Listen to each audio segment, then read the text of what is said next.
பாஜக இஸ்லாமியர்களுக்கு, சிறுபான்மை மக்களுக்கு, ஏன் தலித் சமுதாய மக்களுக்கு, தமிழக மக்களுக்கு நண்பனா எதிரியா? பாஜகவுடைய தலைவர் இந்தியாவுடைய பிரதமரா இல்ல வேற நாட்டுக்கு பிரதமரா? தலையெழுத்து என்ன பண்றது? குஜராத் கலவரம் ஏற்படும் போது அங்கே முதல்வராக இருந்தார்.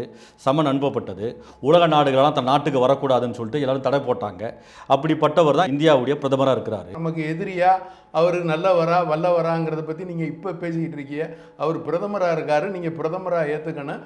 சட்டத்தினுடைய ஆட்சி இந்தியாவில், அப்போ ஜனநாயக ஆட்சி, நம்ம எல்லாரும் ஓட்டு போட்டு நமக்கு எல்லாம் பிரதமர், அதனால பிரதமராக இருக்காரு. இல்லை, நான் கேட்ட கேள்வி உங்களுக்கு புரியுச்சா இல்லை? நான் பிரதமர் மோடியை பற்றி பேசல, ஒன்றிய அரசை பற்றி பேசல. நான் கேட்குறது பாஜக இஸ்லாமியர்களுக்கும் தலித் சமுதாய மக்களுக்கும் ஒட்டுமொத்த தமிழர்களுக்கும் பொதுவான இந்துக்களுக்கும் கிறிஸ்துவர்களுக்கும் நண்பரா எதிரியா? நீங்க பாஜகவுடைய பிரதமர் தானே இன்னைக்கு ஆட்சியில் இருக்காரு.